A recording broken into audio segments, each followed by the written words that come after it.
Pero alam mo sino mas bagay doon? Parang kung kilala ka. Si Si Kia. Budar, sige. Okay. Ano nga ulit yung sakit niya daw? Yung sinasabi niya? Yung intras...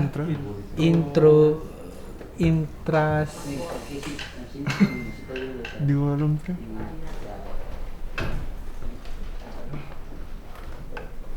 Ulitin mo ang sinabi mo. Uy. Anong gagawin mo? Neno. Laban mo. Uy. Hawakan Budol mo. yan. Hawakan kayo tenga, tol. Ina mo sabi ko ulitin mo, di ba? Laban mo!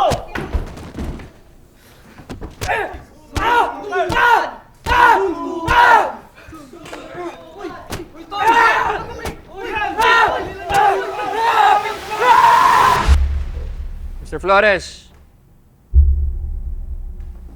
kindly stay. May itatanong lang ako.